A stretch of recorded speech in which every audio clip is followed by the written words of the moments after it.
بسم اللہ الرحمن الرحیم۔ محترم ناظرین و سامعین، آج ہم آپ کو سورۃ القاریعہ تجوید کے ساتھ پڑھائیں گے۔ بسم اللہ الرحمن الرحیم۔ سورۃ القاریعۃ مکیہ۔ سورۃ القاریعہ مکی ہے۔ آقا علیہ الصلوۃ والسلام جب مکۃ المکرمہ میں تھے تو یہ سورۃ القاریعہ اس وقت نازل ہوئی۔ بسم اللہ الرحمن الرحیم۔ القاریعہ، لام ساکن ہے، القاریعہ قاف پر ہے، حروف مستعلیہ میں سے ہے۔ حروف مستعلیہ 7 ہیں، خا، صاد، ضاد، طا، ظا، غین اور قاف۔ یہ 7 حروف ہمیشہ ہر حالت میں پر پڑھے جاتے ہیں۔ القاریعہ، مل قاریعہ، لام ساکن ہے اور یہ قاف حروف مستعلیہ میں سے بھی ہے، اور الف مدہ بھی ہے۔ یہاں پر بھی الف مدہ ہے اور ادھر بھی الف مدہ ہے، کیونکہ الف سے پہلے اگر زبر ہو تو الف مدہ ہوگا۔ وما ادراک ما القاریعہ۔ وما یہاں پر مد منفصل ہے، کیونکہ حروف مدہ کے بعد حمزہ دوسرے کلمے میں ہو تو مد منفصل ہوگا۔ یہاں پر قلقلہ ہے، دال حروف قلقلہ میں سے ہے۔ حروف قلقلہ 5 ہیں، قاف، طا، با اور جیم، دال۔ ادراک، وما ادراک، را پر ہے اور را کے پر کھڑا زبر ہے۔ کھڑا زبر حروف مدہ کے قائم مقام ہے۔ کھڑے زبر کو حروف مدہ کی طرح ایک الف یعنی 2 حرکات کے برابر کھینچ کر پڑھیں گے۔ کاف باریک ہے۔ مل قاریعہ، مل قاریعہ، یہاں پر بھی قاف پر ہے، الف مدہ ہے۔ یوم یکون الناس، یوم، یوم یہاں پر واولین ہے، واو ساکن سے پہلے زبر ہو تو واولین ہوگا۔ یکون الناس، یکون الناس، یہاں پر واو مدہ ہے، واو ساکن سے پہلے پیش ہو تو واو مدہ ہوگا۔ یکون الناس، نون مشدد ہے، نون مشدد میں ہمیشہ غنہ ہوتا ہے۔ کالفراش المبثوث،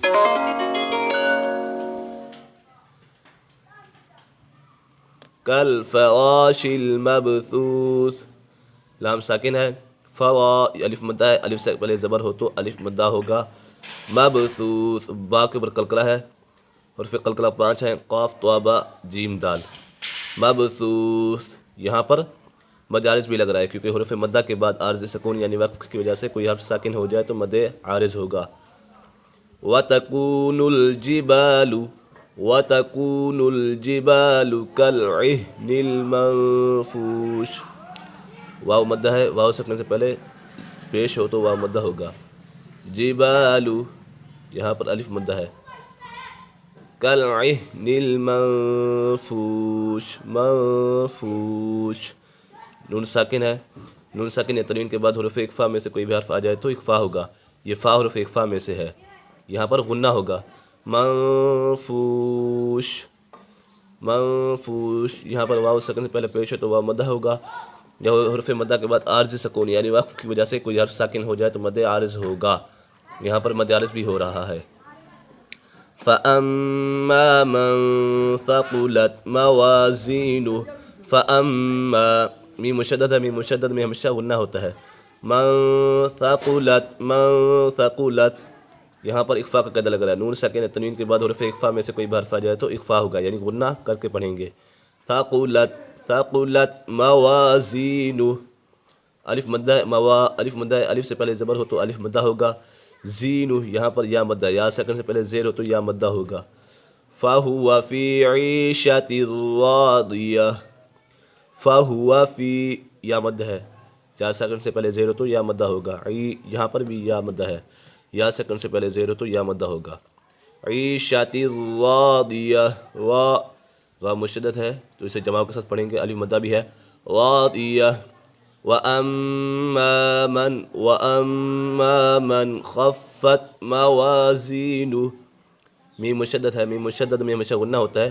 من خفت، یہاں پر اظہار کا قاعدہ لگ رہا ہے، کیونکہ نون ساکن یا تنوین کے بعد حروف حلقی میں سے کوئی بھی حرف آ جائے تو اظہار ہوگا۔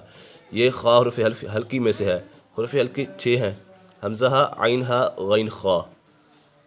موازین الف مدہ ہے، موا یہاں پر الف مدہ ہے، الف سے پہلے زبر ہو تو الف مدہ ہوگا. زین یہاں پر زی یا مدہ ہے، یا سیکنڈ سے پہلے زیر ہو تو یا مدہ ہوگا. فَأُمُّهُ هَاوِيَةٌ فَأُمُّهُ میم مشدد ہے، میم مشدد میں ہمیشہ غنہ ہوتا ہے. ہاویہ الف مدہ ہے، الف سے پہلے زبر ہو تو الف مدہ ہوگا. وَمَا أَدْرَاكَ مَا هِيَ وَمَا اد یہاں پر وما اد یہاں پر حرف مدہ کے بعد حمزہ دوسرے کلمے میں ہے تو یہاں پر مد منفصل ہوگا. اد یہاں پر دال کے اوپر قلقلہ ہے. ادراک ما ہی کما ہی الف مدہ ہے، میم کے اوپر الف مدہ ہے.